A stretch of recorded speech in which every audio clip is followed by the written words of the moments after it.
Hello and welcome back, ladies and gentlemen, to another Historical Humans Reacts. And on today's episode, we're going to be looking at an incident that came out of Utah earlier this week where more information is released about ancient climbing bolts that were installed on an ancient petroglyph. So, for those who may not be familiar, a petroglyph is a stone drawing. It's something that was placed onto the stone by Native American peoples in the past, and it is considered an archaeological site that is protected. And even more so, this specific site was listed and is listed on the National Register of Historic Places on land that is managed by the Bureau of Land Management. And what happened was a couple of hobbyist rock climbers had installed bolts on the rock face that houses these petroglyphs, and the Bureau of Land Management had spotted this out, and it's defacing a cultural object, an item that is a thing that is historically protected, very important, and it is on the pregnant sheep petroglyph panel. Yeah. Now, ordinarily, you're only able to visit this petroglyph by being allowed to sort of pass before this sort of base rock that is under it. So, there's no real way for tourists to just walk up and just sort of do and touch it. Even if you try and jump, you have to climb to get to it if you wanted to mess with it. And that is how we know people were messing with it, because whoever wanted to do this really had to plan ahead and go out of their way to deface the artwork. This isn't something you could just reach out and touch. The people involved, they had to bring climbing gear, and they left some of that gear behind, which is now the evidence.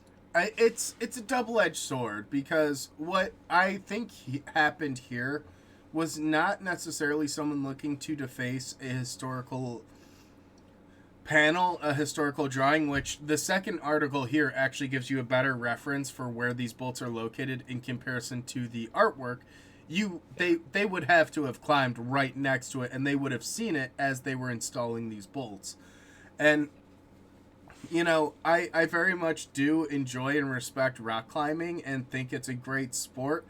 However, with that being said, there are certain things that you would try to avoid, and what makes this especially more difficult as a site is, here it locates where the panel is. It's on Highway 40, about halfway between the Utah-Colorado state line.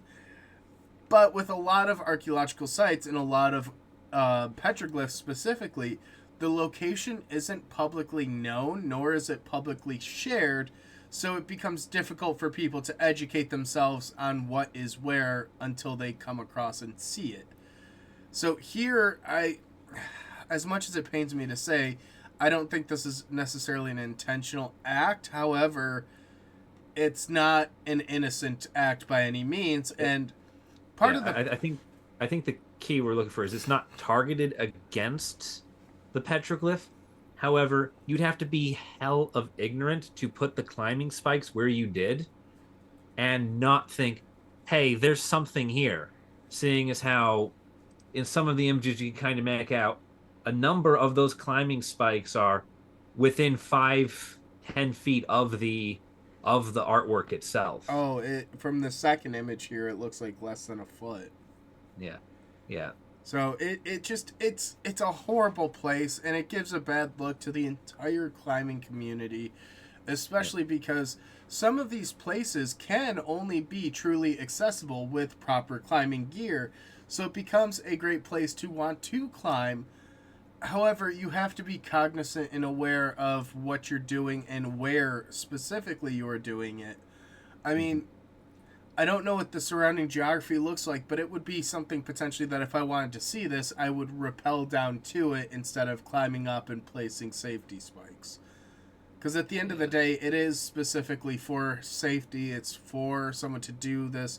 However, what I do find interesting is the potential penalties, which first time offenders could potentially face up to $10,000 in fines and imprisonment for up to a year. And yeah, the penalties could even double if the artifact damage is valued at more than $500, and imprisonment for up to 2 years. Yep. So it's a horrible story. It's a sad one, especially because there have been instances in the past where people have intentionally defaced things like this.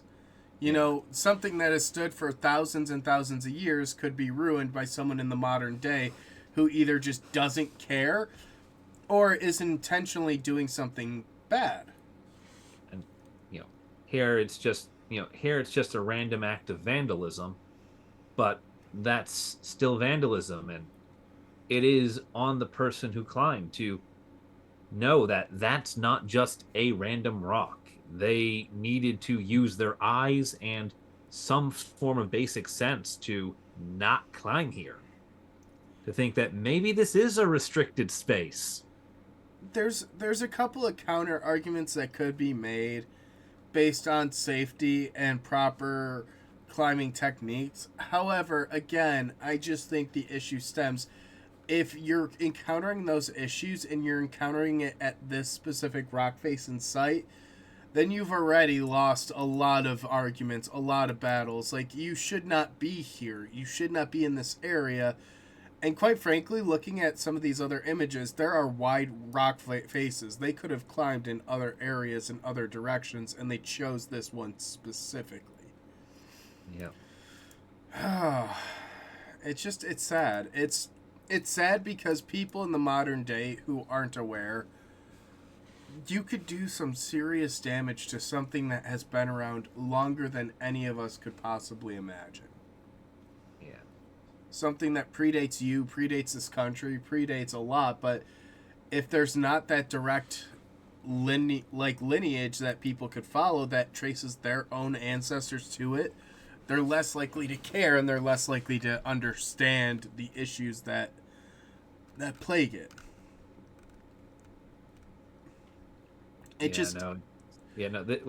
What this amounts to is, it is intentionally, otherwise it is an act of cultural erasure, because you are damaging an ancient culture. You are effectively defacing it. Now, fortunately, none of the climbing bolts went into the petroglyph itself. If one of them had, I have a feeling there would be a lot more "come hell or high water, we will find you" coming out of this than there is right now. It just, as unfortunate as this is and could be a learning opportunity for the climbing community to really rally around, try to educate people as to the importances of knowing where you're climbing. But yeah, I think that's probably a good point for us to wrap up this episode. I think we've ranted long enough. If you guys enjoyed, let us know down below, and we will see you in the next one. Peace.